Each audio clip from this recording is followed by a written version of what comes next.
Hello, everyone. My guest today is Nick Russo. Nick is a business consultant based in Bozeman, Montana.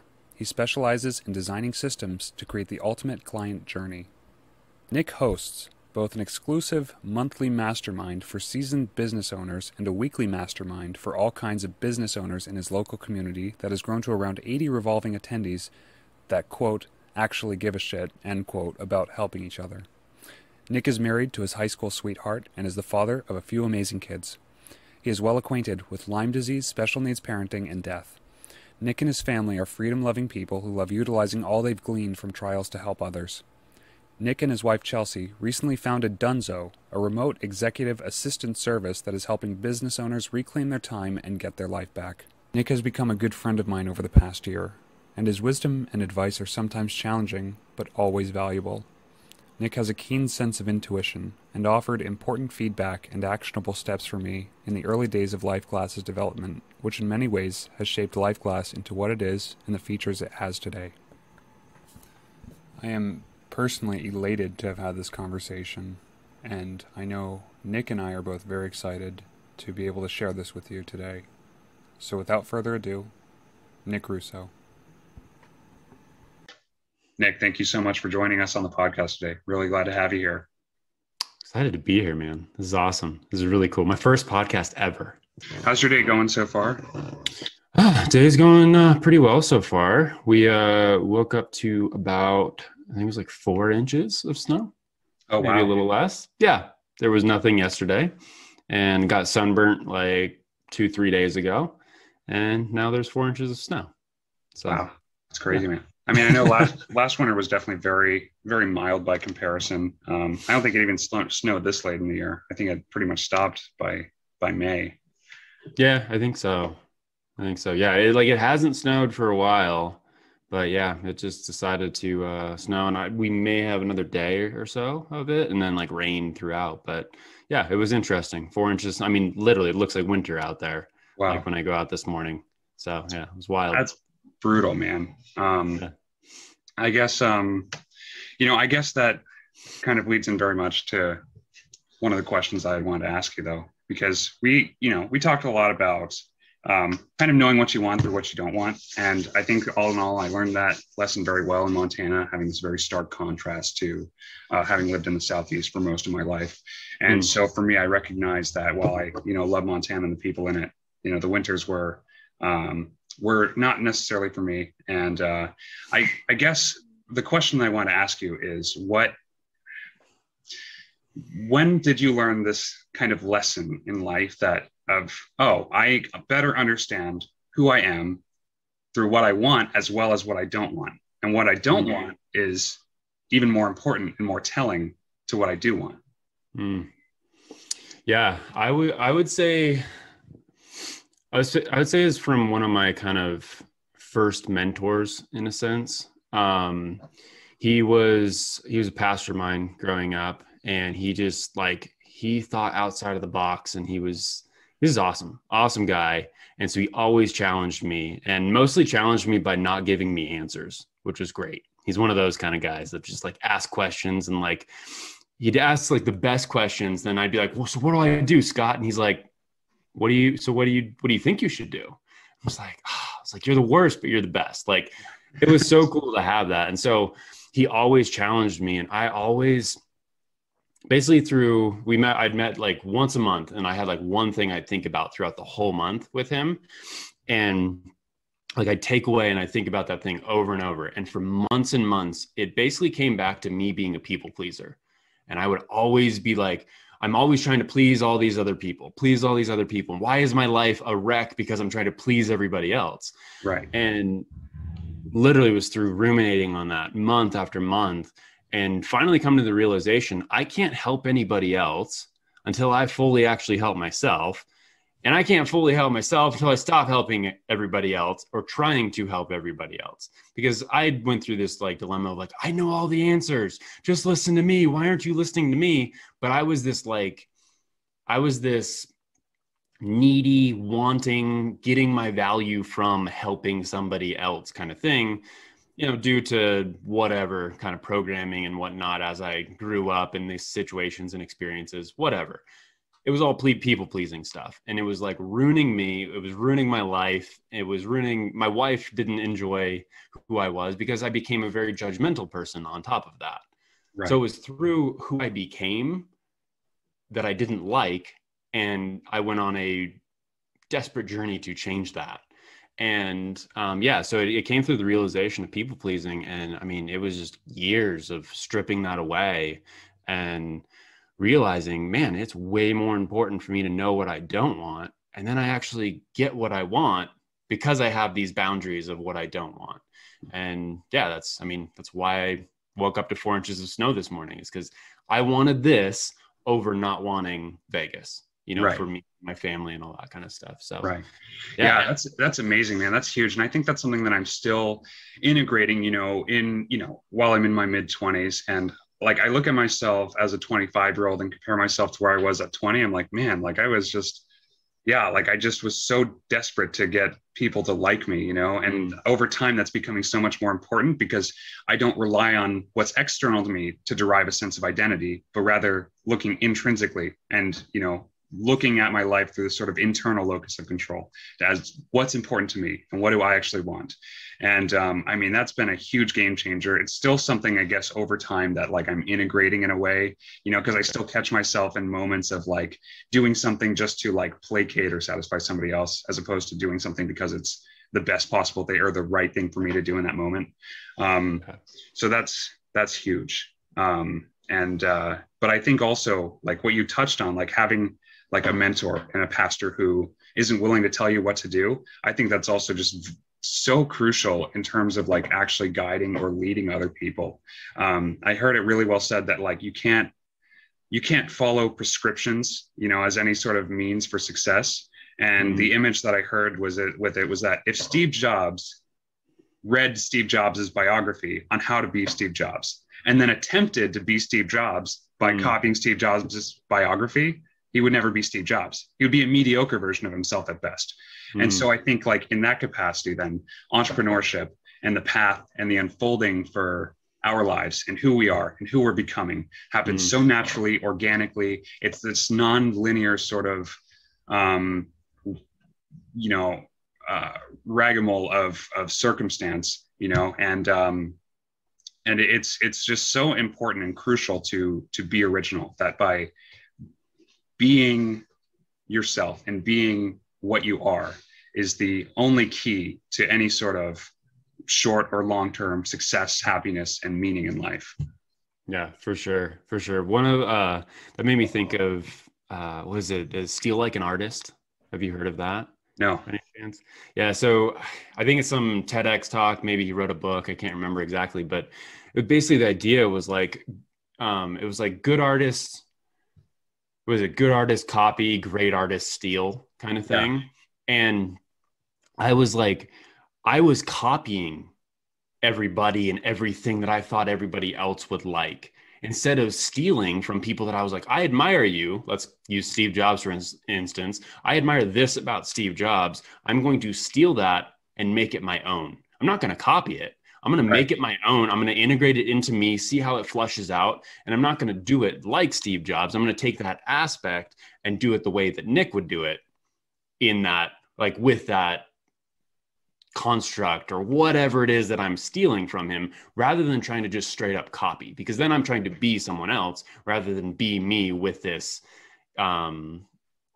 play on it, with this flavor on it, with the, because otherwise, again, it goes back to the people pleasing type thing of like, I'm copying so that Zane may like me. Like, nah, man, like I'm going to steal this. I'm going to make it my own. And if I don't like it anymore, I'm going to get rid of it. Be you. Like, if it doesn't serve me, then cool. Like, exactly. But if it does, like, let me integrate it. Let's keep upgrading this machine, for lack of a better word. And it's constant, like trial and error. It's constant, like, because how do you know what you are unless you know what's around you? Like, how do you derive a sense of identity in terms of what you're not in your environment external to you? So it's like, of course, we have to like let these examples that I've set before us kind of inform us. But if we're going to like use it as a total blueprint, it's not going to lead to anything much more than mediocrity. And I totally found that in terms of actually in doing stand-up comedy. Like I didn't really have, like, I watched a lot of stand-up comedy, but having never done it before, I didn't really know, like, I didn't really have a sense of like what my personal voice was. So the Mm, first time I went up, I went and sounded exactly like the comedian Anthony Jeselnik, and a lot of the jokes. And those actually didn't land well because I knew that I was, I think I knew the audience knew that I was like kind of a phony in that way, that I was like trying to get one. I was like tricking myself, or I don't know, like, but it was so important to me because the jokes that I did write that actually did have a tinge of my personality were the ones that landed really well because it was yeah. coming from a place that was actually original. And it was like every time that I go on stage, I become a little bit more refined, like gold ore being fired in the furnace. It loses its impurities a little bit, it becomes more pure and more original. And so that was a really huge lesson for me, like all in all. Yeah, for sure. And I guess for anybody that ends up listening to this, however many people end up listening to this, like this, the idea of stealing something is going to feel a lot like copying in the beginning as Yeah. well. At least it did for me. I mean, maybe it doesn't for everybody, but like I end up kind of having to copy because I don't know what aspects there are to steal in the beginning. Eventually I got better and better to like, I can recognize that, oh, I really like this about Zane. I'm going to steal that like way that he does that thing. And I can automatically make it mine. But before I would have had to copy Zane and being like feel it out, just like you did on stage. That's a really good example. I love the stand-up comedian like examples, like, because it's so like real time, like the feedback loop is so quick within Right. that. Yeah. And then the stress loop is very very tight as well. But yeah, like the feedback loop is really good there. So like when I copy this thing that Zane does or says or thinks, like I then test it out and see if I want to use it as part of my routine of life, right? Like, do I want to steal that and like use that as part of the routine? And so like that's kind of how I was with art as well. Like I wasn't really the best at creating my own originals. I was really good at copying. So then I got good at copying, and then I was like, man, I can steal. So then I started stealing things, and I was like, then I'm making originals at the point that I was stealing. So I Yeah. kind of started with copying and then went to stealing. So yeah, it took a long time. Yeah. It took years. And I'm not saying I'm a master at it by any means, but I'm way happier than I used to be. So Of course. Yeah. And again, like I mean, I don't know if there's a single person who's born that's just completely, absolutely organically original, right? I think it's all through a lifetime of trial and error and finding out what does and doesn't work, of being inspired by, their predecessors and the example set before them, and then being influenced by that and stealing in a way from that and integrating that into their unique style. And so like ultimately, like in the most recent time that I've done stand-up, it's been a while now, but like, yeah, I'd find that, wow, so this all feels like me, but here is where I was influenced by Rory Scovel. Here is where I was influenced by Stephen Wright or Anthony Jeselnik, and it's like we're all just kind of these amalgam or like a motley of like all of our past experiences or stimuli or things that are inspiring or meaningful to us, and just kind of like in this hodgepodge of a person that we are now. yeah, that's so cool. That's like, so I have a theory, I don't know, but the overlapping circles, like, is that Venn diagrams? I think it's Venn diagrams. So the overlapping circles kind of idea of when I meet Zane and I look at Zane, I look and I'm like, who does he remind me of? Like, that's how my brain computes. And I look at somebody else and I see, oh, what are the overlapping principles of that person? And I'm like, oh, that other person that reminds me of Zane, he likes X, Y, and Z. Let's see if Zane likes X, Y, and Z. And if you do, that means there's even more overlapping like parts to the pieces. And then I find somebody else, like another data point to it. And then I add that person. I'm like, oh, he kind of reminds me of this person too. So just like you're talking about, like with the comedy, I can know who you're like. I can kind of like get a feel for your style based on the different people that I'm like, oh, you remind me of this guy and this guy and this guy. Hey, do you listen to him? And if you listen to him, there's a very good chance that you listen to this other guy, right? And so like I can make a bunch of like informed assumptions, like on your likes and your dislikes and all that kind of stuff. And I use that on like a very personal level with people as well.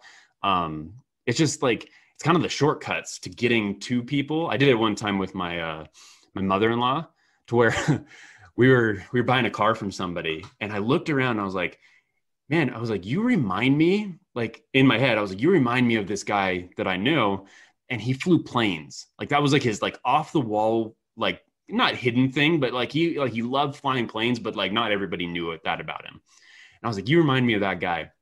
He had nothing in his house that like reminded me of planes or didn't see anything of planes. And I looked at him like, do you fly planes? He's like, he looked at me like just shocked. He's like, how did you know that? I was like, just a lucky guess. I was like, you remind me of somebody else. And so like I kind of explained it to him. He's like, that was incredible. And my mother-in-law was with me, and she looked at me. She thought it was the craziest. I was like, she thought I was insane. And like later in the car, she's like, how did you know that? Did you like stalk him before this? And no, I was like, I just like, I see patterns. Powerful insight. Patterns and all that. Oh yeah. And it's really cool. It's fun what you can do when you are aware. Like like awareness is kind of like the other thing of, like how did I get to know what I didn't want? It was awareness. Right. I had to become aware of what was actually like going on, or what my version of reality was. Yeah. I'd become aware of that to be able to see, what do I want to change? What do I want to keep, and all that kind of stuff. So, and that brings up a really, really great quote that I love, because for a long time I'd contemplated on like, what is this sort of intuitive sense? What is this sort of like primordial feeling that I have where I know something without actually knowing it. And I've like contemplated it, meditated on it for a long time, until I heard a talk with Kevin O'Leary. He says that intuition is just experience distilled. And so like when you have this sort of knowing without knowing, it's because you're being informed by past experiences that you may have had of that thing before. And I think I found that to be incredibly powerful, because, and especially like as I get older, that like I'm finding that it's more and more true, that the more experiences that I have, that the more that kind of like informs how I do or don't react to something. Yeah, for sure. And then I go back to the awareness piece. If you're a super aware dude, you're aware of stuff. And so like all the data points have like some reason to like connect, or you get to like throw it out. Like, yeah, no, that's kind of like useless to what I'm trying to work towards, in a sense. Right. It's like that sorting and sifting like process is it's huge. And that's why like since I've known you, I mean, what's it been, like a year and a half ish or so? Like you've grown massively in that year and a half just because of that. Like, because you are an aware dude, every like situation has informed you, and like, it's incredible. It's so cool to watch. It's one of my favorite things, to watch like a human being, like do what you do, and like be who you're being. And like, I love it. Thank you, brother. I appreciate that a lot, man. I mean, and that was huge for me, man. I mean, because it's in retrospect, like, it's so cool to see like the perfect shitstorm of like circumstances that just happened to align, that like, me getting fired from Yellowstone and being like a bit in debt, more or less massively in debt. All my credit cards were maxed out, to like a year later of, going into a mastermind, and then, just absolutely just having my world changed. And then going to the mastermind was kind of the circumstance that aligned, that led me to be open or recognize when I had the idea for lifeGlass, and then the means to act on that. And so it was cool, because I think before I never would have really had the means to, I don't know, man, it's just very fortunate. And, I'm, just eternally grateful for, the mastermind and for that. Dude, what's so cool about it is like, you are the mastermind. Like it is the collection of people that makes it so cool. Is like, it's you, and it's all the other people that actually decide to show up. And I mean, I started it with, it's people that give a shit. People that actually want to do something and move forward and grow. It's like growth mindset type stuff. And like, it's amazing. And like, that's why like it's all mixed together. And like even though you haven't even been there physically for however long, you still have an impact on that group. And that's what's so freaking cool about it, is like the impact that everybody makes, because you care. You actually really care, and you're doing something, and there's momentum behind that. In like, I don't know, just like the energy around that is just incredible. It's awesome. Huge. Thank you for being a part of it. Seriously. Oh yeah, man. I think I think it was something that I had like kind of texted you on this very like lucid drive that I had to St. Augustine, that recognizing this sort of like perpetual, uncomfortable, and just gross feeling I had when I moved back east was a result of previous external factors influencing me to be this sort of like image of what they knew me before I moved out to Montana.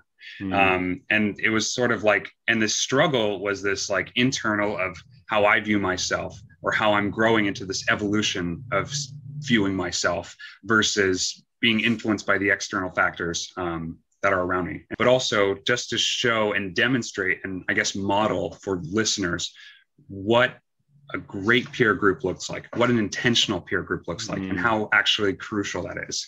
Because I think that's something that a lot of people struggle with, where they want to change, but their external circumstances don't allow them to. And so having to, I guess, swim upstream of that, where your environment is telling you to stay the same because it's more comfortable for the people around you. And it's not their fault, and it's not malevolent by any means, but it's the crabs pulling the crab back into the pot.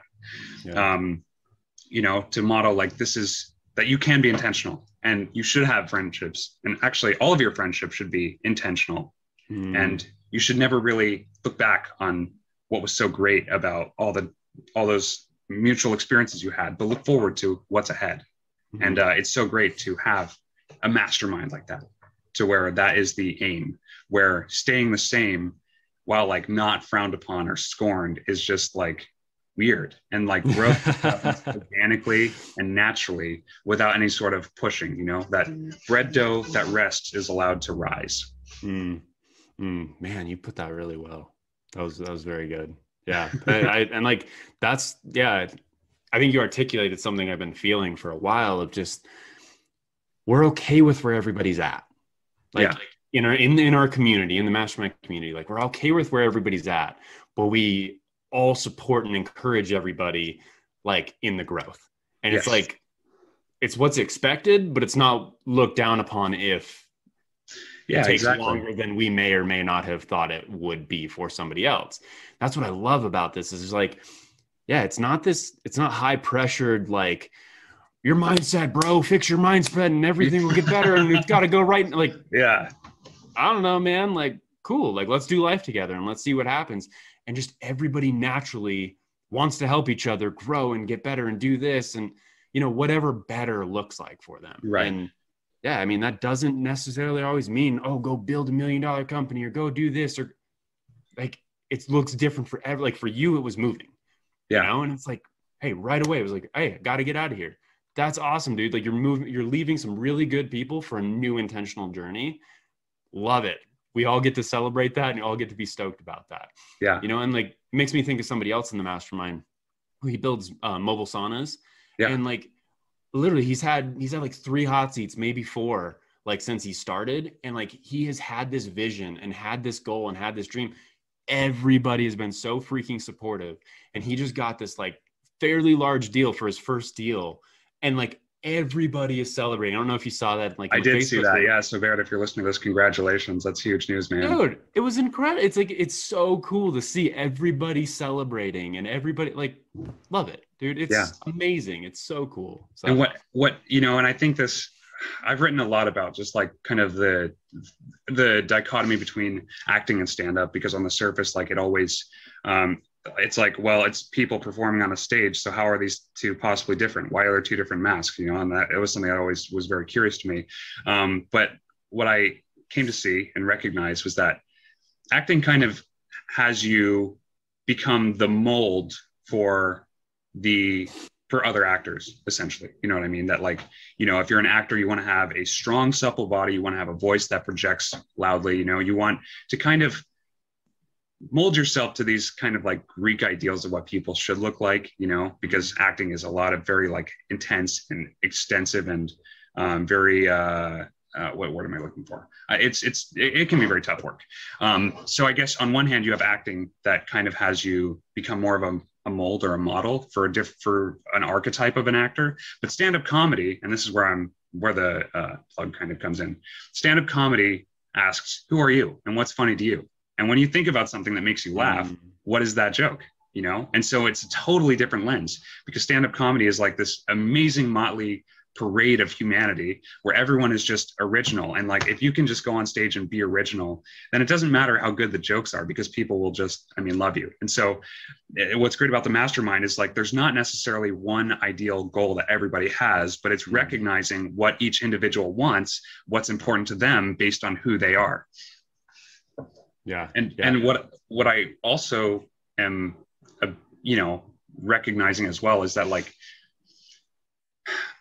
I really am not a big fan of like contemporary slang that's coming out these days, but one of the terms that I really enjoy is the one of toxic positivity, and I think that says a lot. That said a lot about, the time that I had in, in network marketing when I was in it, where basically toxic positivity is, you can only talk about what's good. You can't ever talk about what's bad or what you're going through. Like, that is just gross. You don't want to say that, like you're just making excuses, or you need to fix your mindset, bro. But that's totally absent in the mastermind, because the true positivity is when you can examine and look at what's not going well, and, reaching out and sort of giving that support to that person, when they're struggling. Yeah, for sure. And like, literally, you grab a hot seat, you got 30 to 40 minutes of not a microscope, but like everybody's focused on hey, this thing is not exactly going perfectly right now. Yeah. Can you guys help me? Right. That's huge for somebody to like be able to step up and like, hey, can you help me? And right. Everybody steps up like just in kindness, like out of like human generosity of like, yeah, man, I like you. Let's do this. And for instance, I had a completely new guy come in, never been there before. And he's like, I'd love a hot seat. I was like, sweet, man. I was like, let's try this out then. Let's see how it goes. You've never been there before. Grab a hot seat for your first time. And he grabs a hot seat. Nobody knows him, right? Like, nobody knows him, brand new to the group. And everybody is just helping him out left and right. Yeah. Like asking him these questions and this question. Hey, have you thought about this? And how about, like, you guys don't know this guy at all. I was like, this is so cool. Like, yeah. It always blows me away. Blows me away. So yeah. And the perspective and the feedback that's offered is valuable, because this is business to business. This is entrepreneur to entrepreneur, So it's not like your grandma or something offering her advice, because it's like, okay, well, I'll take that for a grain of salt. I know you love me, grandma, but like, this is not very helpful for me, And so that's huge too. Yeah. Yeah. That's awesome. And like, that was one of my favorite top moments or whatever, is when somebody came in and was just like, hey, like, so I'm thinking about hiring my friend and blah, blah, blah. And everybody in the group started like shaking their head, and everybody's like, and I was like, hey, so is this a good idea for him to hire his friend? Does anybody think it's a good idea? I was like, raise your hand if you think it's a good idea. Nobody raised their hand. Raise your hand if you think it's a bad idea. Everybody raised their hand. He's like, maybe I won't hire my friend then. Right. And like having that like inside info, like business owners that have screwed it up and like ruined relationships because of it. But then where grandma would be like, oh, that would be perfect. Like, yeah, you should hire this person, or like this family member, this friend or whatever. And I'm just like, with the wrong boundaries, that can be very detrimental.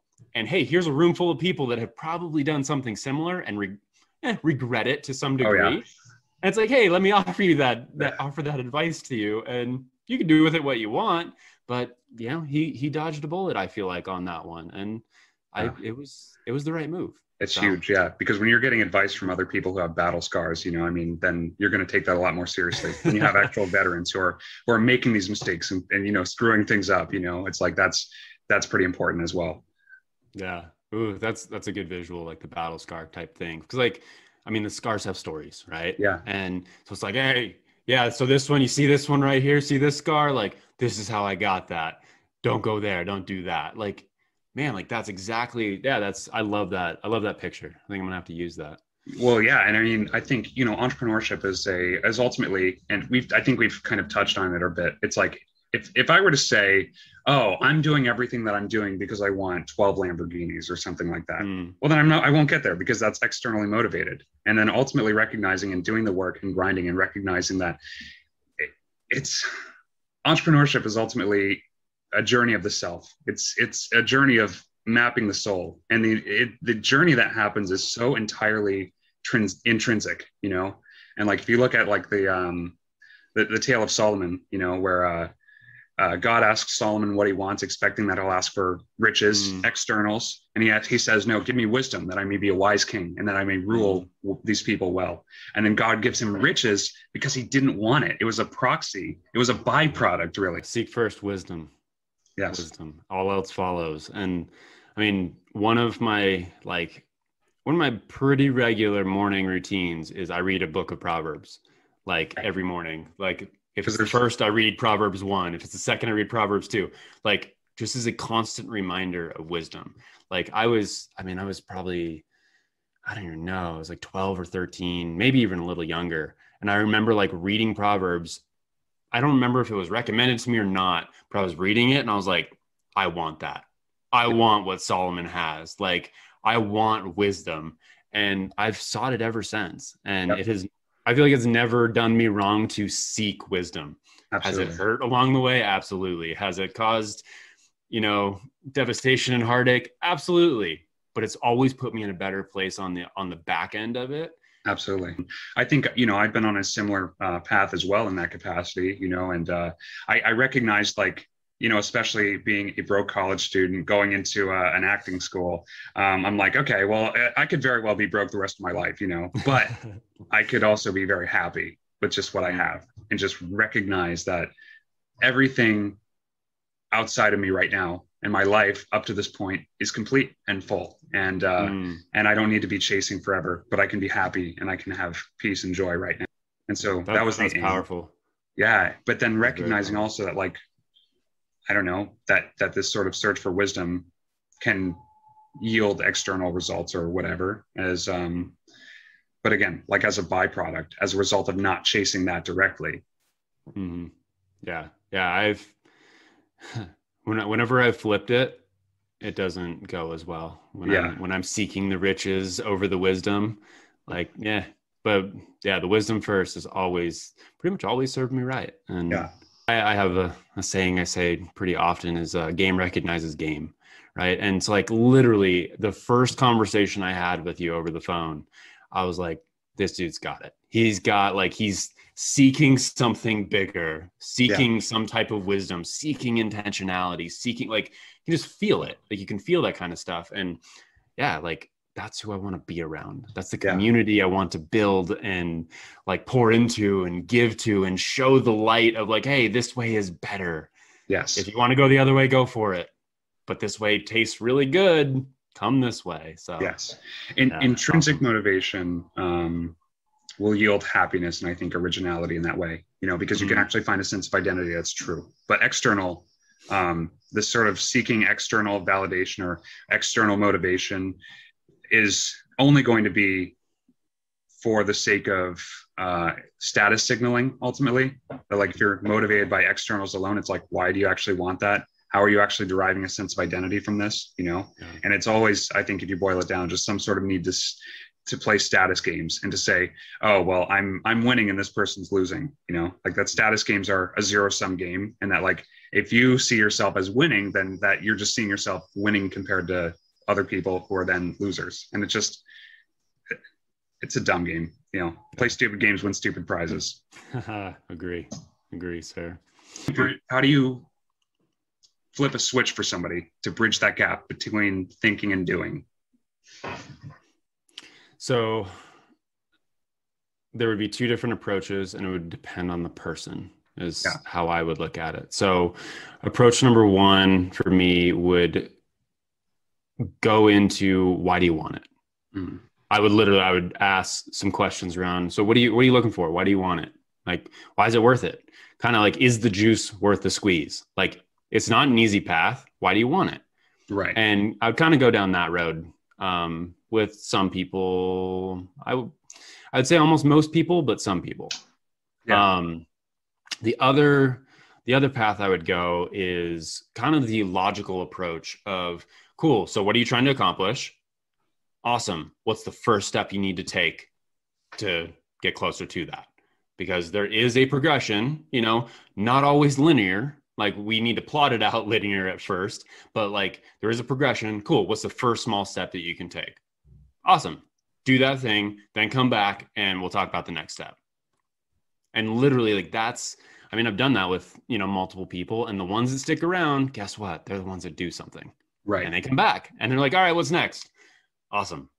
Right. And so, and if you can't even do that small step, then you got some other things that you need to kind of work through or work in or whatever. Like, and granted, there's a lot of fear wrapped around stuff. There's a lot of value stuff, like of, am I worth it? Like there's a ton of shit wrapped around all of it, of why somebody won't do something. So I don't necessarily like discredit somebody for not doing something, but that's kind of why I would go to, why do you want it? Because then I can hopefully unveil something else of like, oh, okay, cool. So you can probably have that thing that you want right now for the most part, like the thing you're lacking, the validation that you want or whatever, have it right now and then pursue the entrepreneurial thing anyway, because it's cool, awesome, and fun. It's going to blow your mind of what you thought life was, life isn't, and it's going to be better. So like, that's kind of how I would go with somebody that was stuck, like really mentally, but somebody that was stuck like procedurally, like it would literally be like, hey, take the first step. It's like floss one tooth a night kind of thing. Step in the gym for, just go step in the gym and stand there for 5 minutes. That's goal number one. Mm-hmm. It's the baby step types thing. It's like, really, you're only going to floss one tooth. You're going to keep flossing and do it. Like it's the starting phase. So it's like, what's the smallest thing that somebody can do to actually start? And it has to be something, for me, it has to be something more tangible rather than, I'll go with the mental masturbation piece of like, it feels really good, but it doesn't really it doesn't really impregnate any kind of forward movement. Right. Okay. It's like, and people use reading for that in a sense. And like, here, I'll give you a good example. This dude in India, I helped him a couple of years ago, and I was talking with him like, what's up, dude? Like, what do you need help with? Cause he's like, help me. I'm like, sweet. What do you need help with? We're on Zoom, like literally dirt floor, like poor India. And he's like, I want to make it. I want to support my family. And I was like, sweet. So what's stopping you? And he's like, I don't know. He keeps talking circles, all these things. And he's like, oh, I read in this book and blah, blah, blah, blah, blah, blah, and lists off all this stuff. And I read in this book and blah, blah, blah, blah, blah. And like, this dude knew a lot. Yeah. A lot. And he's still like, he hadn't made any money yet in a sense, because he's from India and he's poor and he doesn't deserve and whatever it was. Right. And so he knew all of this stuff. And I like looked at him, I stopped, and I'm like, dude, you know more than most people that have extremely successful businesses. Mm-hmm. Knowledge is not not what you're lacking in. You're lacking in experience. What is the one thing that you can do right now? Because I'm telling you, you have all of the knowledge that you need to like be quote unquote successful and move forward in this path that you want. And by the way, you may find out that you may not want that path. So we need to start walking down the path to find out that you don't want it. So that's step number one, man. I was like, go and get it. Start in this path and go do it. You can do it. And then I gave him a couple pointers of like where to look and what to do. The dude did it. That was 3 years ago now. I mean, this dude is building like multi-million-dollar like marketing funnels for some of the top people in the field now. And I'm just like, he was nobody. Yeah. He was a nobody. And he was so stuck. I mean, for like, probably years. Like this dude had like years of knowledge that he had never acted on. And I was like, and he was looking at me like I was something like awesome and crazy. And I was like, dude, I just do it. Yeah. Like I said, I was going to do this thing and I did it. Yeah. That's why you're impressed with me right now. Right. And I was like, that's all you have to do is just take the first step. Take the first step on this path. And you may not like that path. Then you get on another path. Do the other. That's the cool thing about entrepreneurship. It's also one of the downfalls is there's infinite options. Yes. There's so many different things you can do. So how are we going to know that we want it or don't want it until we actually taste it? Right. And so, yeah, I mean, I think this still kind of circles around your original question, but it's like, take the first step. So then it becomes identifying the first step. Right. And so it's clarity. I always try to work towards bringing people clarity. Right. And the clearer they can be, the less stress they have. Of course. Right.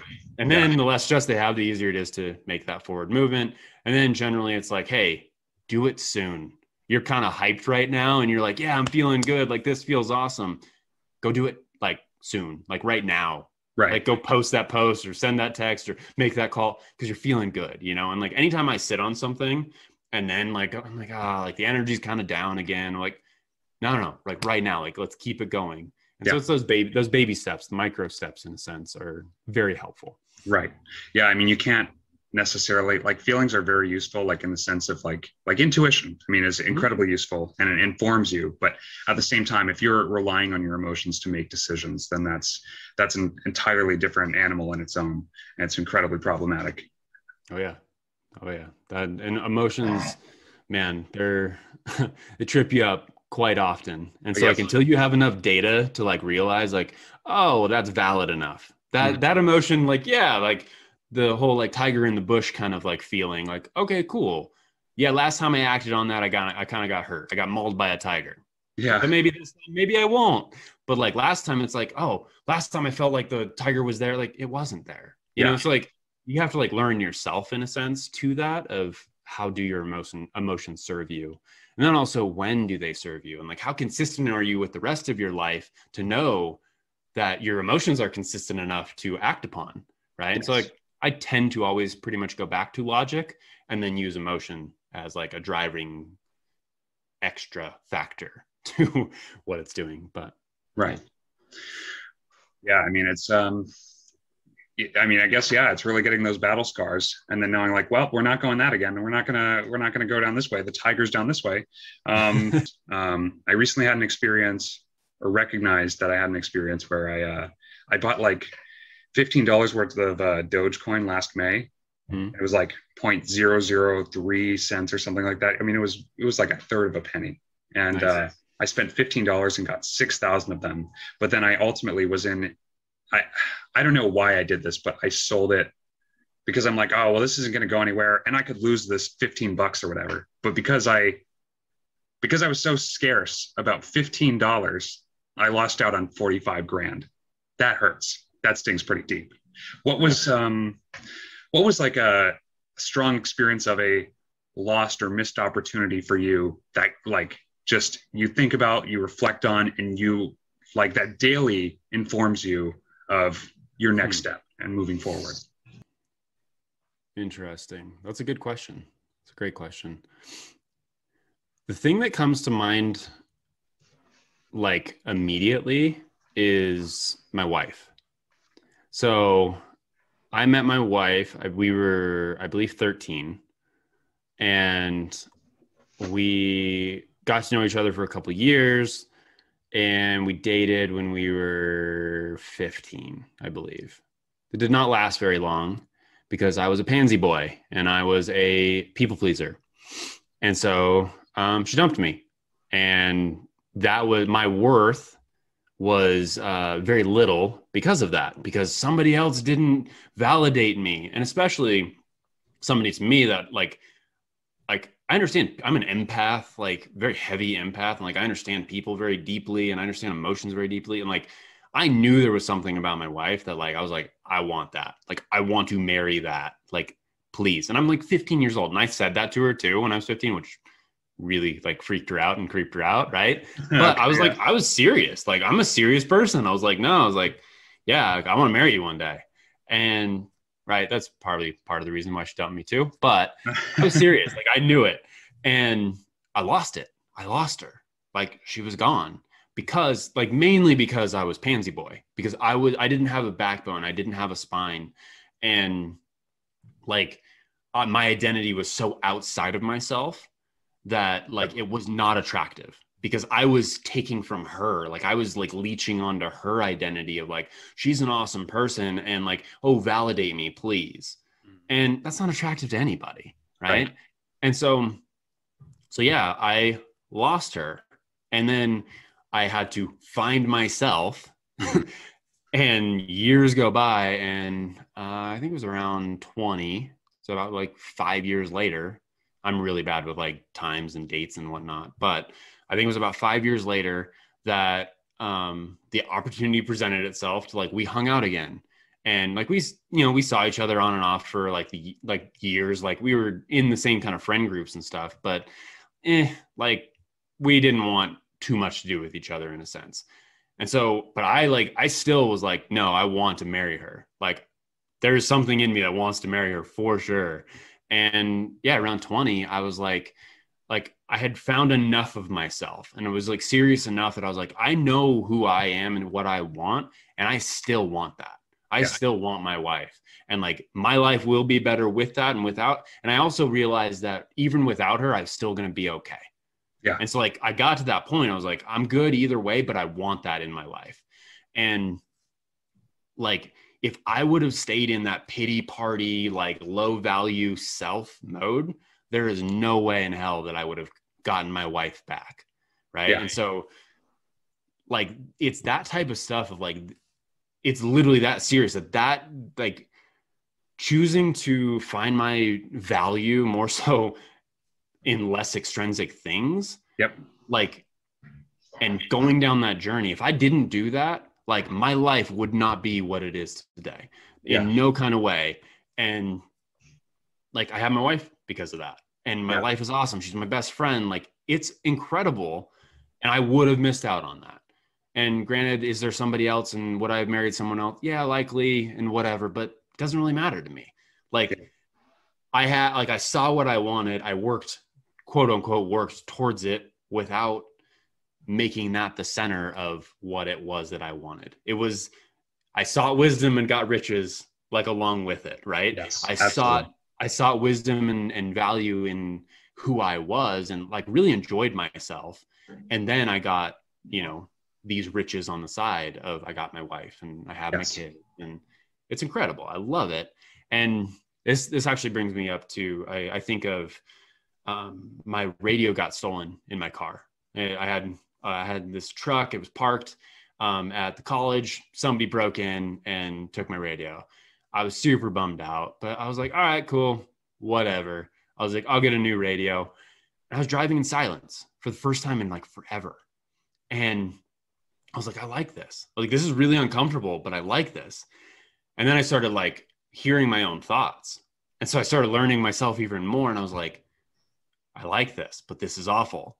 Let's keep going. And I literally, I don't even remember how long it took me to actually replace the stereo. And then even when I did, I still didn't listen to music. Like from that moment on, I kind of stopped listening to music in like a taking way of like, oh, I need to go to music as my drug kind of thing. Like, cause like, that's kind of what I used to do. And like, after that, music became a tool rather than like something that like, was a drug, as opposed to being a need. Yeah. And so in that, I found myself, and like I got to be my best friend because I was like, that shitty thing that I was thinking about, like I don't want that anymore. That doesn't serve me. Let's stop that. And I like these things. Like, let's go towards that. Let's do that. It allowed me to like play again, to like be in my own sandbox and build what I wanted to build. And like I like rediscovered kind of like that power, that like kid creative power. Like I watched my little boy like just create things out of thin air. I'm like, I get to do that as an adult. Like we lose that like sense, I feel like most of us do. Right. And I got to regain that through kind of the silence and all of that, like all of those things literally, I believe, came from the pain of like that breakup with my wife when we were 15 years old or whatever. And it drove me down into a hole, and then helped me like see like, man, like no, like stop. Like your value is not in others. This is a years journey. But your value is not in the external stuff. And so that doesn't haunt me, but it definitely, has become part of, so deep and like a part of me that I try and live so intentionally. And I tried, like all my relationships are so intentional. And like, if they don't serve me in those ways, like I try and bend distance from those. So like that idea, that experience definitely informs a lot of what I do and don't do. And informs business decisions, life decisions. It informs all decisions. So yeah, man, and it's like, it's weird because I think there's really, two kinds of people, right? I mean, there's the people who are born and they just set a line in the sand. It's like, that's dumb. I don't need to do that.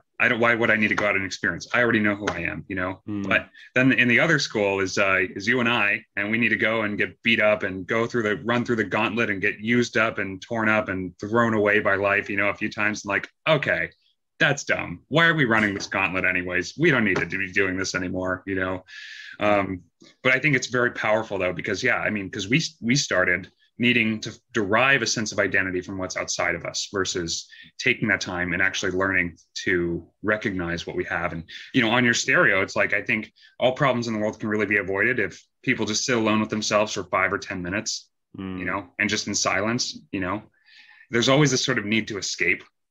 And I think once we avoid that, and like music is a need to escape. It's compulsion to escape. It's like a drug and like any other drug. And I think when we cease this need to escape from ourselves, then we can actually start to recognize what we are. Then that's where the joy and the peace actually is. Yeah. Yeah, absolutely. That was very well put. I like how you sum things up. Thank you. Yeah, man.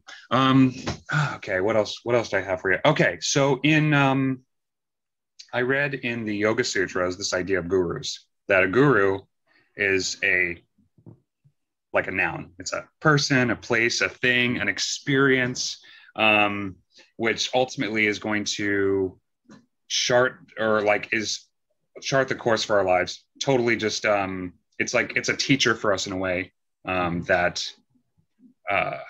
I guess it's kind of in the same vein as the last question, but that it is going to be so monumentally influencing and shaping of who we are, that we can't look back from it. That who we are before that experience is never the same. So what would you say has been a guru for you? So I'd go people that I personally know. And then I'd go books for a time. Yeah. And then I think I would go, in a sense, like self/God. Yeah. Okay. So that's how I would go. And I can give you a little bit more detail because that's my outline. Okay. Yeah. So people I know, number one, I mentioned him earlier, Scott. Yeah. My pastor, that, yeah, he was a guru to me. He was somebody I looked to for, like, I like the way you live. I like a lot of the things that you're about. Like, how do I get that? How do I be more like you, in a sense? And this goes back to the stand-up comedy type stuff of, like, it's the stealing. Like, I want to steal stuff from you. Like, I want to be more like that. And I want to utilize that and see, like, what serves me. And yeah, so he was huge. He was huge for me, in kind of like my early to late teens years. And then from there, it was books, because I realized, like, outside of Scott, I did not have the level of mentorship, of guru-ness that I wanted, because, like, I knew there was more and I wanted more. For whatever reason, I wanted more, and, like, it felt good to grow and learn. And, like, I felt dissatisfied. Is that a word? Dissatisfied with where I was. Right. And so that's where books came in. And I have this, like, kind of rabbit hole theory with books of, like, I found a book that I was like, man, like, I love this. This is awesome. And I would, really, I kind of started with How to Win Friends and Influence People, was one of, like, the first. And he's like, read a chapter every day, read it fast, read it slow, right? Like, he had, like, kind of this outline of stuff. And I was like, all right, cool, I'm going to read. And so then I started reading, and he would recommend, or he would talk about somebody. And then I was like, okay, cool, I'm going to look into that person, because he looks up, like, Dale Carnegie looks up to that person in that kind of way for this thing. And then I would, like, research him, read a book of his or hers or whoever. And then I would kind of keep following that rabbit hole, and I would follow it up the chain. And so I followed up the chain to the people that nobody else have really heard of. Like, they don't know who they are. And, like, some of these people, I don't even remember who they were, in a sense, because, like, they're kind of obscure people that, like, people learned from long ago, in a way. And or like they're kind of in the depths, they're behind the curtains. And so those kind of people became kind of my gurus. And through that journey, because I like business, I found I found Joe Polish, and he's from, he had a podcast, him and Dean Jackson of I Love Marketing. And so it was about marketing, but it's about business and stuff. And like the way they thought about stuff, I was like, this is incredible. So listening to the podcast, and then I became friends with them in a sense, like, through listening to them literally every day when I would like go work out. And then I'd read the books that they recommend. So like I kind of followed that path, and I followed that path for a while until I realized it was all like, it made me feel really good that I knew all this stuff, but I really wasn't acting on stuff. So it was the same thing, kind of that story I told you, the guy from India. And so from there I went online, and I was like, I got to go find real people, to some degree, because like, I didn't know them personally. Cause I would literally ask some of like the business people that I knew personally. And I was like, I don't really like your answers. Like, they don't resonate with me. I don't like it. I don't like how you treat your employees. I don't like how you think about these things. If that's what you want to do, good, go for it. But like, that's not how I want to be. So I went online and found some Facebook groups, and I was like, most of them were trash. Finally, I did the rabbit hole thing, and I finally found one. I was like, this is it. I was like, this is it. This dude is awesome. He's off the wall. I was like, he's so crazy, but he reminds me of Scott. I was like, I like Scott. So I was like, I think I'm going to like him. And he's just nuts. And so it was Landon Porter. And he had a group called How to Getting Clients Without Being Salesy. And I still talk to him to this day. Like, he is amazing. And that was years and years ago. So he became kind of my first like in-person guru besides Scott. And he taught me, literally, the mastermind exists because of Landon. Like, he showed me the model of like, hey, this is how you can have real human interactions, and you don't have to deal with all the bullshit. Yes. I was like, really? You can do business that way, and you can do life that way? And then like, you make it look so easy. Show me the way. Right. And so like, I asked him so many questions, and so I was so involved in that. And then through that, that's how I created the mastermind of like, I want that in real life. I want that in person. And so that guru informed that. And then through Landon, I found Nick Peterson, who is extremely bright, business minded, and the way he logically breaks everything down, like, he's my new guru that I've added into the mix. So I kind of have like three main people that I know that are like kind of personal to me, of Scott, Landon, and then Nick. And they all kind of inform different parts of my life, but all inform the same thing as well. Right. It's all along the same vein, but all like the different parts. So you steal but don't copy. Yeah. So I steal from all of them, and I use it all the time. And like, you are a partial byproduct of Landon and Nick. Yeah. Because of the mastermind. You know what I mean? Like, it's that ripple effect type thing. And like, then through that, you get to go out and you spread your message, and you help the people you help on the impact. And like, it's incredible. It's so cool. It's all in the great web of life and people, man. It's pretty cool to experience that too. Yeah. When you can actually make somebody's day better, like, because you're asking them questions and you're actually like willing to offer them advice that's pertinent to them or their particular situation. It's like, that's such an amazing feeling, man. Like, that's a worthy cause to do for the rest of my life, Yeah. Yeah. And all three of those guys, that's what they do, is they ask questions. They're amazing at asking questions, and they get to what the actual like, oh, well, like, hey, that's the issue. Or they don't give you the answer to it, and you have to ruminate on it. It's like one of the two. And it's just like, that's an incredible gift. I want that. Like, I want to be able to provide that for others as well. And so why not learn from the people that I, admire? And how do you feel about mentors then as a whole? Because I've kind of come a long way on like how I see and view mentors. And I felt like, particularly with like network marketing, if someone like comes to you and says, here, let me mentor you and show you how to be successful. It's like, wait a second, there's something a little bit like covertly insidious or hostile about this, or that feels a little bit like kind of weird in a way. Why do you care? Or why is this important to you?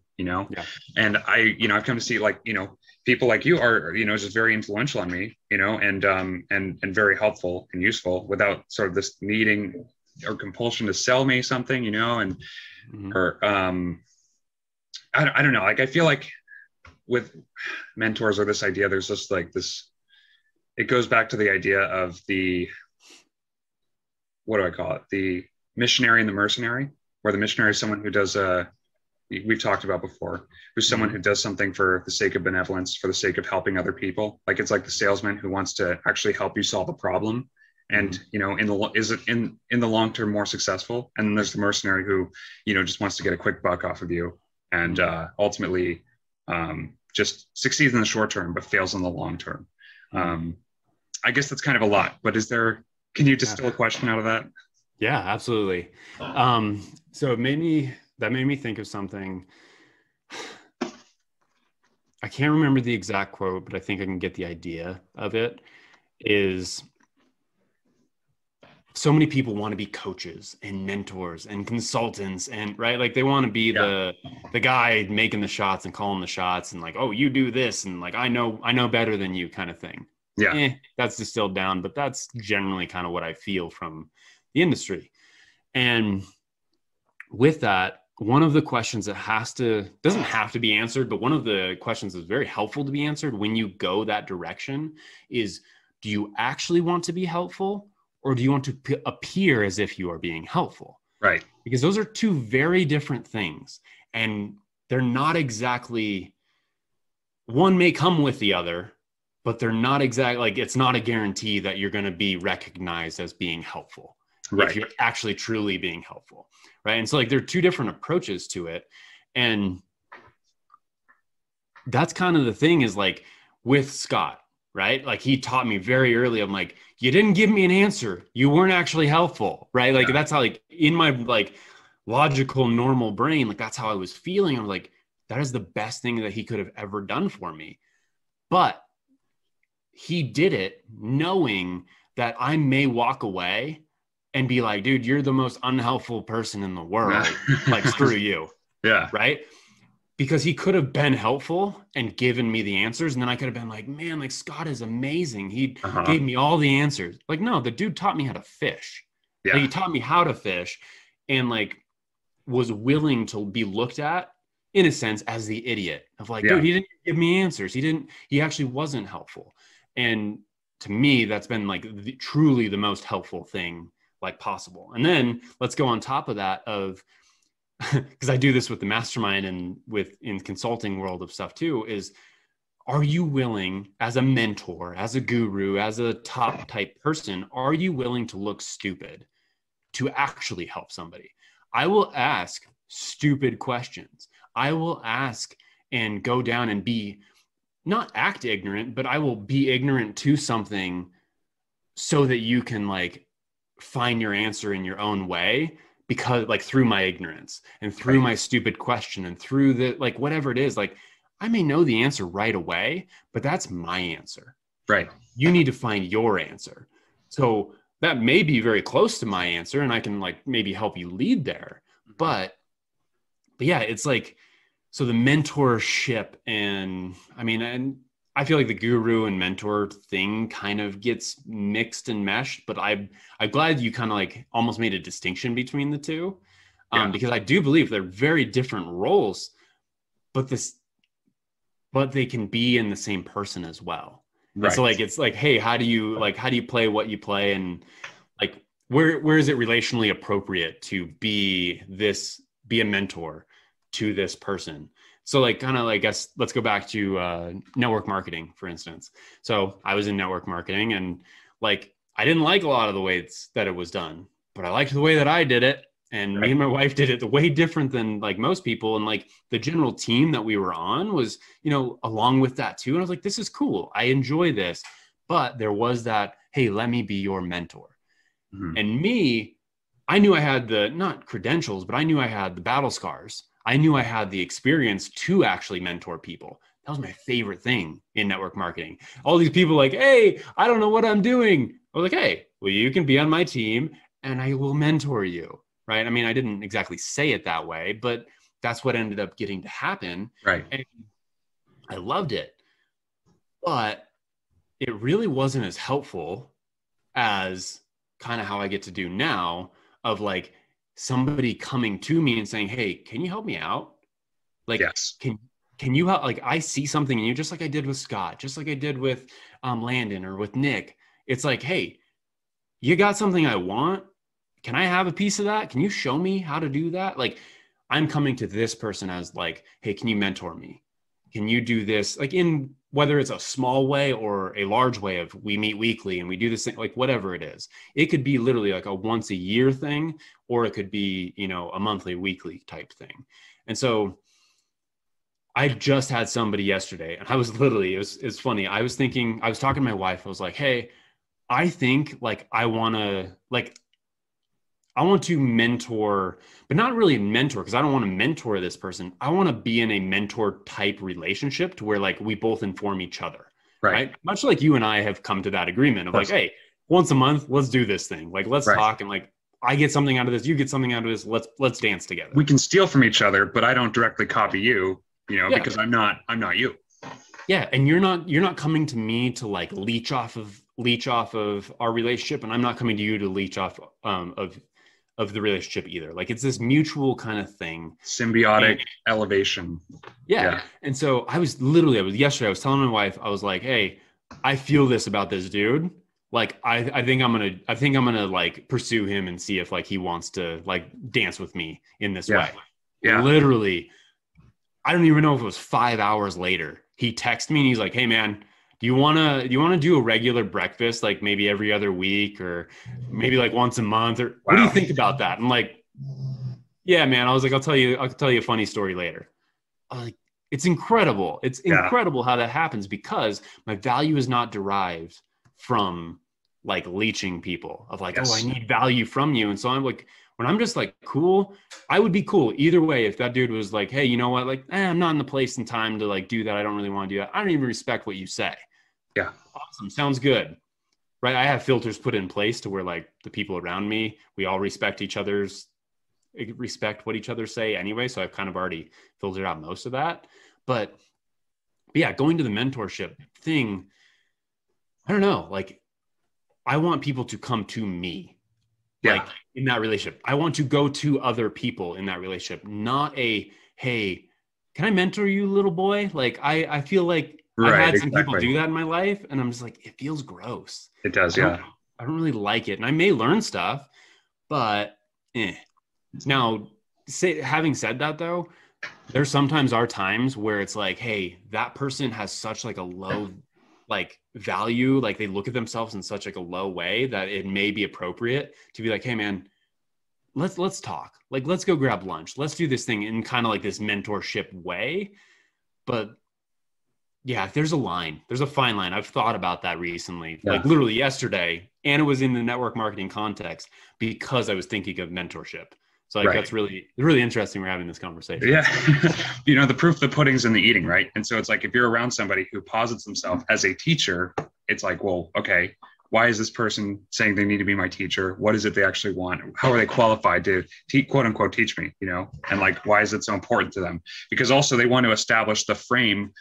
I'm the teacher, you're the student, you learn from me. And it's like, and that's why it feels like very gross. But like, and you know, it's like when we can teach each other and learn from each other and like continually just elevate and uplift one another with what we've been through, what we're experiencing, what's going on with us. Like that's totally different. Yeah. Well, that's interesting. One of the main reasons I got into consulting was to learn from other people. Yeah. That's literally what I did. I was like, I want to be around some really cool people. I want to learn from some really cool people. And I have some like very useful frameworks that can be very profitable and free up a lot of your time. So I have something valuable, but I want to learn from them too.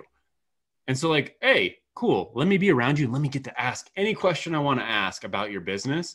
And I get to learn how you do it and why you think that way and why that's working for you. And then I get to apply that to other people and help other people. It's like, it's so cool to like, it's the curiosity thing. Right. Yeah, it's just like being desperately curious. And yeah, I don't know. It's approaching mentorship in that way has less of a curiosity thing and more of a, let me teach you something, right? You know, kind of feel to it. So yeah, like I need to keep thinking on that, but yeah, that's so good. You know, I think what makes you magnetic is that you can come to people or people can come to you and you don't pretend to be this sort of expert. Shunryu Suzuki says that in the beginner's mind, there are infinite possibilities, but in the expert's mind, there are very few.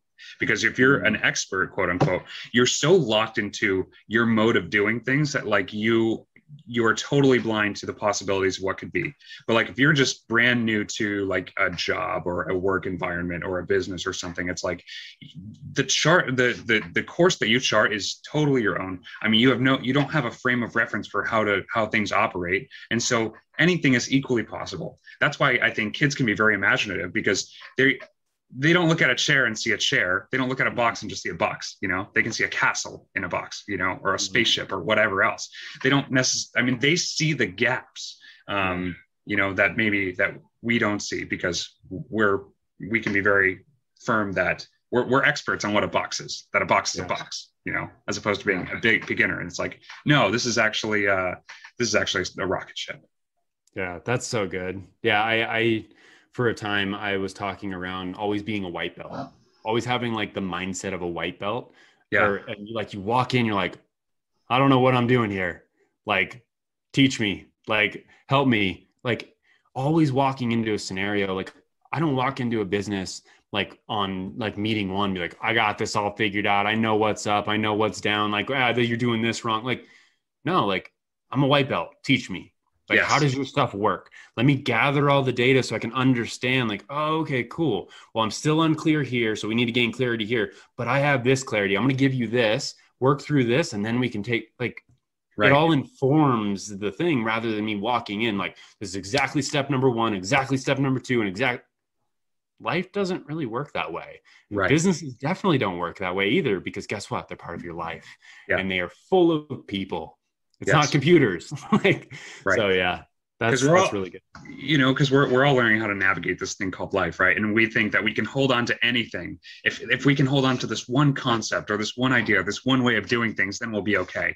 And ultimately, we just have to trust that's like our lives are a jump off of a precipice, and we're all falling, and nothing you cling to is going to help you as you continue to make that descent down, But that's so freeing, right? You can just enjoy the free fall of life. And I think like if you say, oh, this is the way we definitively do things, it's like, well, then life is going to meet you immediately with a way in which that contradicts you and says, oh, you think you're so smart, you think you're an expert, huh? Well, then you're going to have that fundamental assumption totally shifted if you're open to that changing, I guess. Yeah. But well, you're going to hit that wall whether you like it or not, but realizing that you hit the wall and why you hit it, that's where the magic's at. It goes back to that awareness kind of piece of it. Is like, ooh, smashed into that really hard. Yeah. Like, I'm going to blame all these other people for why I smashed. Yeah. Like, no. Like, that was you. Why'd you do it? Like, what happened? And maybe we can not do that next time, because that really hurt. And there's a lot of collateral damage to it. So. Right. Yeah. You'd hope that you adapt from it. I mean, William James says the fool will persist in his folly until he becomes wise. But I heard it also very aptly put the other day that if you look back at yourself 5 years ago and you don't think you were a fucking idiot, you're probably still a fucking idiot. Ooh, I love that. Yeah, man. Okay. What do you, I mean, obviously we've talked a lot about external versus intrinsic motivation. But for the sake of this hypothetical, we'll just entertain it. What do you want said of you at your eulogy?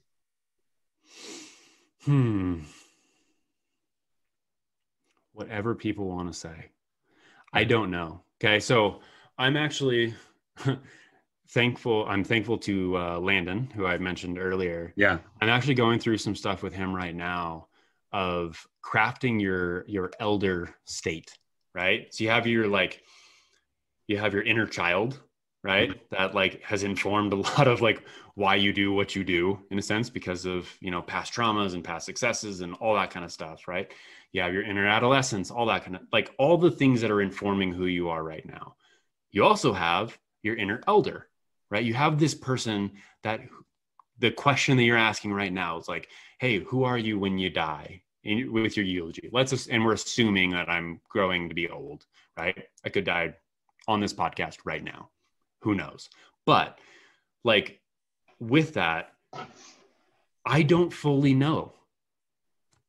I'm like very, very clearly like realizing I don't fully know who that elder Nick is. I'm calling him Papa Nick because Papa Nick was my dad. And everybody looked up to my dad. So my dad's Nick, I'm Nick. And when I was in high school, all my friends were like, they had to differentiate us. So he was Papa Nick. So Papa Nick and I was Nick.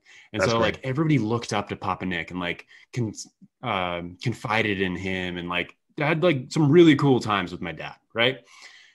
I want that. So I guess like part of that is like, that's what I want. Is like, I want to be Papa Nick. And like, I feel like I get to do pieces of that now. Right. And like, I get to be Papa Nick in that way just because I'm choosing to, and I want to continue to be that way. So I guess in some form or fashion, I want that. Like, I want, you know, that type of thing to be said about me. Yeah. But I don't fully know. And this is something literally I'm like thinking through right now, like working through like kind of exercises and like writing through of, I don't know. Like I used to, when I was growing up, my name is Nick. And like when you make when like everything is assigned a letter, I can't remember what they're called. Like Nick. Nick is nice. He's intelligent. Okay. He's creative, and he's kind, right? Like N was always nice. Like, because like I couldn't think of anything else. Like, what am I? And I was always a nice person. But like nice and kind, I don't think K was ever kind for me. Mm-hmm. But like nice and kind, there's a very big distinction between the two of those. Yes. And I was always nice. I was people pleasing nice. I was step on me, walk on me, kind of like nice. Yeah. And I don't want to be known as nice. You're right. I want to be known as kind. I say some pretty off the wall things. I'm kind of rough with, you know, people in like some truths. Like I do it through love though. One of my rules for the mastermind is be honest, but kind. Yes. Right. It's being honest, but do it in kindness. Right. And kindness doesn't look like being pansy and not having backbone. Right. And so what do I want people to say about, like, I want people to say that I'm kind. Like I want people to hopefully have viewed me as helpful, hopefully viewed me as like impacted their life to some degree, that like it was, their life is better for having me been in it than not been in it. Yeah. You know, like that's kind of the general, I know that's kind of like a cookie cutter answer to some degree, but I really believe that. Like, and I really want that. Now the specifics around that, not exactly sure yet. And that's what, like, I'm excited to go like craft that for myself of like, cool, what is that I'm going to like, that I'm going to be working towards in those ways. Absolutely. And so I'll catch you in a couple months and I'll have that a little bit clearer. Okay.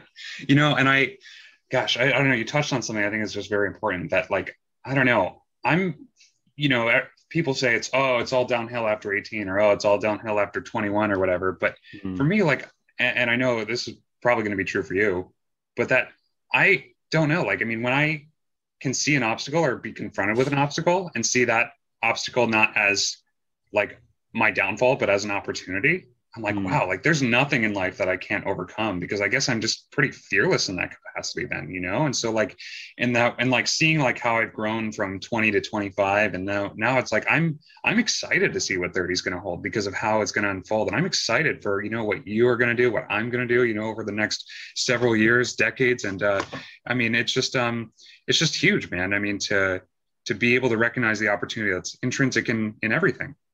Yeah, no, for sure. For sure. And like getting to do it with people like you, right? It's like another saying that we kind of say all the time is a rising tide raises all ships. Yes. Right. And like, we get to raise our tides together, and we both get to rise together into whatever that is. And literally, I mean, you and I are like, hey, let's talk every month. We literally get to do that every month and get to have like, that's incredible to me. That's what I want in my life. Yeah. And I mean, I was just asked the question of like, hey, if I just gave you $100 and said you had to go spend it on yourself, what would you do? My answer, it was, I want to go buy somebody sushi and go have a really good conversation. Like, let's go have a good conversation over sushi. Yeah. Right. That's where I'm at. That's what I think about that. I'm just like, it's relationships. It's like the people. It's, man, like that's what it is to me. But then also I'm good by myself too. Yeah. Like I love being by myself, then I love being with my family, and then I love being with my friends. But it all started with me in a sense. And like, I'm going back to the intrinsic stuff versus extrinsic, but like, it's me. it starts with me and like me being cool with like who I am. And like, if there is something that like an obstacle that I do come up against and I realize that it is within me, that the obstacle is there, I'm cool with that. Like, cool, that's data. Yeah. Now let's analyze this. How do we figure this out? How do we get around it? Do we even really need to think about it much? Just toss it away and keep going. Like, there's so many like cool options and things that you get to like, I get to test and do. And yeah, man, like speaking towards the future, like I'm so stoked to see where you're at literally in a month and in 3 months and a year. Like, that's the cool thing about growth minded. And like, in no way is it downhill after 18. Like, I feel like it's getting better. It keeps getting better and better. Like every year is like getting better. I'm like, bring on the gray hair, bring on the old. Like, I want to be old because do you understand how like wise and how cool my life is going to be at that point? That's right. Like, no, I'm good with that. On any given day, I mean, you'll catch me on the best day of my life. And I think it's probably going to be the same for you as well. I mean, I could be wrong. Today could be the worst day of your life, but it could be, but no, yeah. Like that saying is more true than not true. Yeah. At this point in my life. And I'm happy about that. That's good. Yeah. That's amazing, man. Okay. I got one more question for you. They say it's lonely at the top of the mountain. And I think when it comes to like work cultures, that is a very bad saying to say, and that can be pretty toxic, but I think it holds true that it's lonely on top of the mountain, when kind of touching on and tying back into what we've been talking about, that when you're changing, it's very uncomfortable for other people. And it's difficult because they have a fixed idea of you. And for me, I showed lifeGlass to one of my closest friends who I actually had in mind when I designed it. And he didn't, like really have, I mean, at first it was apparent that I didn't really get it or understand it, which was totally a bummer. But over time, I've come to see that friendship has just ultimately become alienated. And I have a very strong suspecting that it's this changing and doing something tangible that ultimately may have caused this rift or created this rift. And so ultimately, like, I don't regret that it happened. It's a bummer, of course, but I'm going to keep trekking my own course. But will you tell me about an experience in which your personal change and growth has alienated somebody close to you? Yeah, absolutely. I would go with the loss of my daughter. So our first daughter, she was born with trisomy 18, and which makes her incompatible with life, right? So her organs can't function to the degree that she needs to be able to live. And we are weirdos. Me and my wife are weirdos. So we did not get ultrasounds. We, did it the weird way, right? And so we kind of had a feeling that something was off, but we didn't know what it was per se. And, just like we did our own thing. And at that point, we were less people pleasers, me especially, less people pleasers than we had been, but there was still like remnants of that. Right. And so with that, we lost our daughter. She died 40 hours. So I was like, she worked a traditional work week. She lived as long as a work week, 40 hours. But her impact has been massive. Yeah. So cool because of those 40 hours have been I feel like more massive than the whole, what am I 33 years so far. So I'm this is so cool. Yeah. And so we chose to have a celebration of life, not a funeral. Cause again, we're different. We're weird. We're intentional people. And we're also Italian. And so Italians wear black and they're depressed for a long time after somebody dies. I've been surrounded by death my whole life, a lot of death in my life. And for a normal civilian, not comparing it to military or any of that kind of stuff. But, and so with that, I've become very stoic in my thoughts and how I think of things and how I structure things. And with that, not everybody else in my life is that way, or at least at that point, they were not that way.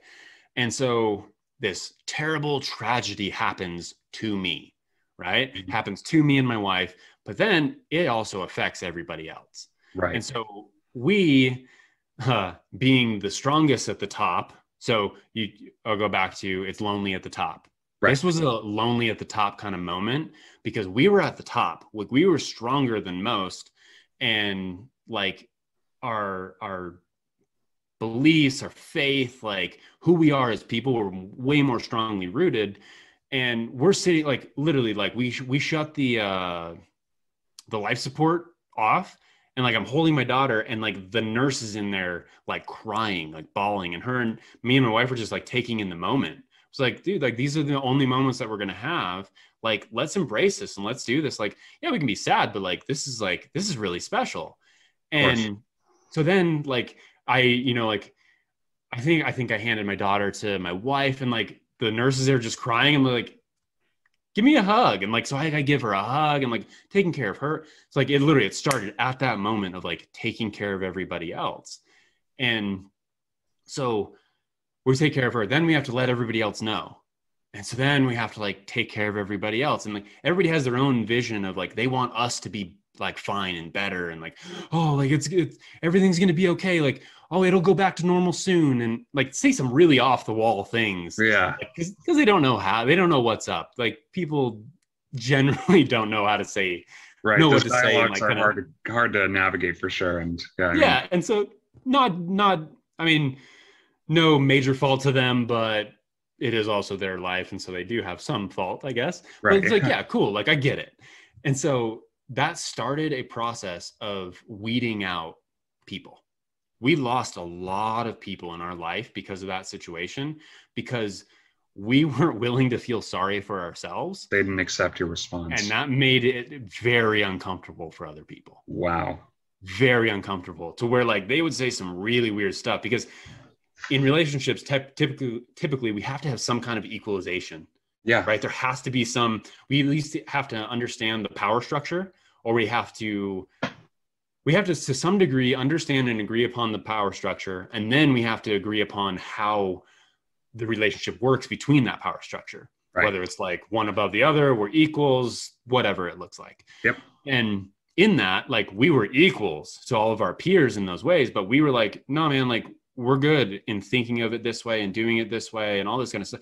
Oh, but yeah, no, it'll be better. Like, no, we're good. Like, it's good. Okay. Like, yeah. Are you good? Like, do you need to talk? And that was very uncomfortable for a lot of people. And then they continued to not ask questions. They wanted to prescribe like solutions rather than ask questions and get to know me and my wife and what it feels like and what's going on and whatever it looks like. So guess who got to be there? Scott and his wife. And they got to ask questions, and so like I got to have, like that piece to it of like, I got to be taken care of in that way, but everybody else like was acting like they needed to be taken care of. Yeah, exactly. And we were like, cool, we're good. And so we started distancing more and more, and like it happened naturally, but it also was very intentional. When an event happens or a quote unquote tragedy, people's immediate reaction is, how does this affect me? You know, I mean, it's human nature, I think, in a way, to be like, how am I involved in this? And I think your response in that situation was an example of being kind but not nice. Where by that, I mean, like, nice expects you to abide by propriety, and it's motivated by something external, status or signaling or something like that. But you're kind. I mean, you're proactive, seeing that this is the event that occurred and we accept it, and it's okay. And, we can allow this to happen. I mean, this has happened, and this is just the way that it has unfolded. And we have to just take that for what it is.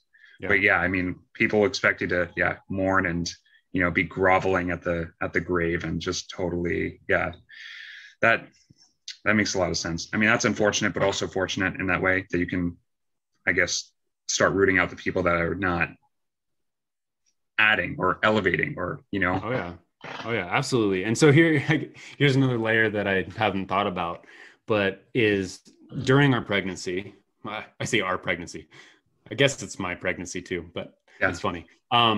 During my wife's pregnancy, we would always say to people, like when they're just like, oh, like making plans for the baby in a sense, right? Right. Like, oh, like I wonder what, and we didn't know if it was a boy or a girl, like definitively, but like we knew it was a girl.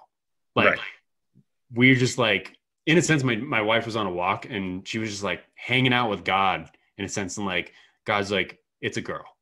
Yeah. And she's like, it's a girl. And I was like, I get it. I feel that too. Like, it's a girl. And it was a girl.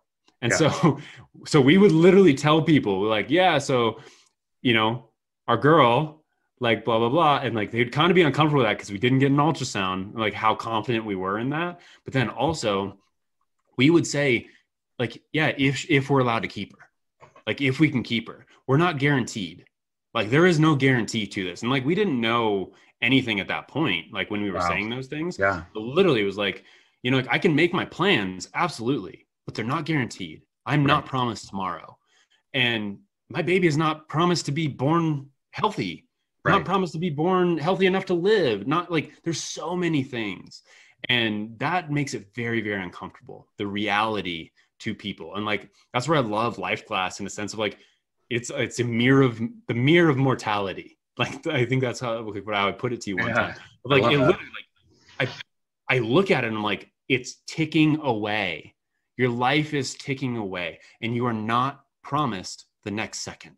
You're not promised the next day, month, year, whatever. And so in having a baby, I mean, we've had 3 children, right? And every single time the story has been the same from ours is like, yeah, if we get to keep them, like we're enjoying every moment right now that we get to, like, you see them like growing in the belly, dude, like getting big, like that's incredible. Right. But like, I'm not promised to have like this child go to college and become a doctor and like all these like weird, crazy, like plans and stuff that we make. Yeah. And that might be the intention. Like my intention is not for my kids to be a doctor, by the way. If they want to, cool. But right, of course. I'm saying that. That's just the archetypal job that every parent has to have for their has to want for their kids, right? Yeah, but literally, I mean, like as my wife's pregnant, it's like, oh, like they're gonna be so good at this because of you guys, and I'm like, maybe I don't know. Like let's see. Like like if they like that, then cool. But let's see if we even get to keep them first. Like let's enjoy right now. Like, and that's very uncomfortable for people. Yeah, not everybody's cup of tea. But that's how I live. Like, that's how we live. And like, I have enough data to support that. Guess what? People die. Yeah. And they die at all different ages from all different causes and all different things. And dude, it's insane. I mean, I had a friend who I think it was like Christmas. I think it was Christmas morning. A car came off the freeway, drove into their backyard. Wow. Like, I mean, could have gone through their back door, like where they're sitting for Christmas. I'm like, that's insane. Like there's so many crazy stories and I don't know, man, like that's what it is to me. It's like, I'm not promised anything. So I get to enjoy it. And people then distance themselves because if we want to talk energies in a sense, like the frequency is not on the same frequency. Right. It is a conflicting frequency. And when those two are together, like it makes some really awful music. But when they're like together, like man, that stuff's sweet. Like, I like that. That's attractive, right? When people talk, like, especially woo-woo stuff of like talking about energy's attracting, that's how it works, dude. Like somebody singing a really cool song, like, hey, I want to hum and sing along with that. Yeah. But if you don't like that song, like, dude, that's awful. That's awful. Stop singing that song, or I'm going to like remove myself from that. And we sang a lot of really weird songs, especially around birth. Yes. Right? Like, and so, so that distance a lot of people from us. And I would say for the better, absolutely for the better. So. People don't confront death. And that's, that's, I think, the root of a lot of problems. And, I think people don't confront death because they only view themselves as myself, the person. And they think that that is exclusively just what they are without recognizing, the background to everything that happens, without recognizing that, in addition to being the person behind all of that, you are the base consciousness, you are the self, you are the product of God, and it is running through you everywhere, emanating out of you. And so for me, like, turning 25, being 26, not, prospectively not having insurance next year, I'm like, oh man, I got to take all care of all my health problems. And you're like, oh, I'm going to have so many problems. And I'm like, well, I will see. Right. I mean, because maybe not, but ultimately I'll deal with it when it comes. And ultimately I know that if I wake up tomorrow, then I still have work to do, or I still have something that's important or something that needs to be said, and ultimately my purpose is not complete, or my life has not unfolded ultimately to its total conclusion. And Marcus Aurelius says, it's the very, very last verse of meditations. And it's along the lines of, and I'm going to butcher it and paraphrase it, but say that like you are a member of the state, and then in parentheses, the world. Say you're a member of the world, and the praetor or God calls you onto the great stage of life and tells you to act. And after 3 acts, he says, okay, now get off the stage. You're done. And then you try and protest and say, oh, but I did not get my whole 5 acts. I only got 3. But in life, he concludes, in life, sometimes all you get are the 3 acts. And those 3 acts is the totality and of the play. And when you have this sort of finality to your life, that's the whole thing. There was nothing left that needed to happen. There was nothing left for you to do. That was it, start to finish, and that's where it naturally began, concluded, and ended. And he says like that which brought you into this world is that force which will also bring you out of it. And that which brought you into it is satisfied with bringing you out of it as well. And recognizing that, man, that it's like, I don't know, like I just like knowing that and living with that relationship. I just feel weightless, I just feel like I'm just so free and alive, and that I can actually participate in life and, drink coffee and actually just like enjoy it, or walk down the street or wear a hat. It's like, it's cool, man. Life's great. It's really cool. Yeah. I feel like, that's the thing, is you can't fully appreciate life unless you understand and appreciate death. Right. If you understand it's there. Yes. Like it's there and it's real and it's a thing and it happens to everybody. Yes. Everybody. It's guaranteed. Right. And so like, then you can I can appreciate this conversation that we're having right now. Yeah. I'm just like, do you understand all of the things that needed to happen for us to have this conversation? Just literally even all the things that need to happen for us to speak. And then you hear it on the other end. I mean, I was talking like physically, but then now we're talking technologically. And then we're talking like, there's so many things. And if you actually think about it to like all the depths, like it's incredible. Yes. It's so incredible. And then we get so tied up, myself included, in like this high level, like, oh, I'm worried about this thing. I'm like, oh man, like it's so small. That's why like when I go outside, like I'm like messed up, like I have some emotional something that's like bundled up. If I go outside, I'm like, I'm small. Okay, cool. Like, all right, my problem's really not that big actually. Like, it's the appreciation of the present. Yes. And I don't know, as of lately, as I've noticed the abundance that's been coming into my life. I don't know why I've had this sort of feeling of just general like anxiety and just like this feeling of irritability. And I couldn't tell you where it comes from, but I recognize that as I accumulate and accrue more, there's this growing fear of losing what I've accrued. And it's like, well, when I had nothing, it was easy to not be afraid of losing everything. But now it's like, now that I'm actually presented with something, it's like, oh, now I feel this need to like grip onto it so tightly and cling to it. And and that's something that like down the road, I think will be a challenge for me. It's like, as my life, or as life brings more abundance to me, that's something that maybe I will constantly need to check, but we'll see down the road. But I know these conversations, and I'm going to touch briefly on what we talked about last time when, you were explaining this experience where you raised your hand and you just were looking at your hand and just the capacity of what it takes to do that, and how we don't know where our decisions come from, and how, they just pop up in us. Like, do we make our decisions? Do we think our own thoughts, or are there just thoughts, and, or like, to or like to put a record, or to play a record, it's like, oh, the needle grabs the sound. It's like, what is aware in the needle for it to grab sound to then project in play? Or like with a computer, what is it? How are ones and zeros? First of all, can you type those in and it's registered and read? But then of those ones and zeros, how do you create a single red pixel, let alone everything? And so, honestly, that's magic. Like that's the conclusion you have to come from. That as much as science can help us dissect and understand and analyze our world, it only serves in picking up pieces apart, and it misses the big picture stuff of like the principle that anything is possible at all. Yeah. I have this really great quote that I have to look up really quickly. I have it saved, but all right, maybe I can't find it right now. But it was essentially like, drink deep from the cup of God. Or no. When you drink deep from the cup of science, God will be waiting at the bottom or something like that. I'll get the exact quote for you later, but it was like, yeah, pretty powerful. Yeah. That's so good. That's so good. And that's where I went to college for a brief stint. And I was in kinesiology, so the study of human movement. And they were explaining, like, that's funny, like my hand moving, I was fascinated with it. Like, then I went and studied human movement.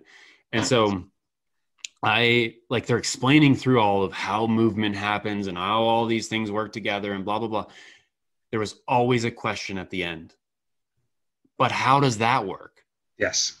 But how does that work? But how does, like, if you keep drilling back, and we'll go back to the celebration of my daughter. Like, so at her celebration, we decided to speak. We're like, we're going to speak at this. And we feel it right to speak. And like, I was like, literally that morning I was writing out, I was like, what I'm going to speak on, what I'm going to talk about. And so we're just sitting in bed, like both of us kind of writing out our stuff. And the one point that I really wanted to get across was why.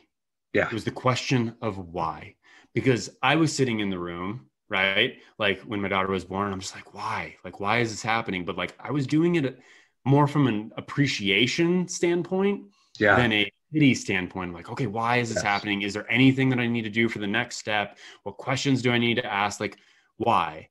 And then as you keep going and you keep asking questions, eventually, like you said, at the bottom of the cup is because God, because magic, because God is magic. Like, how do all of these things work in our body? How can our brain function? How can our muscles work? And how can you run and do, like, the true actual deep bottom to the answer that I have come to is because God.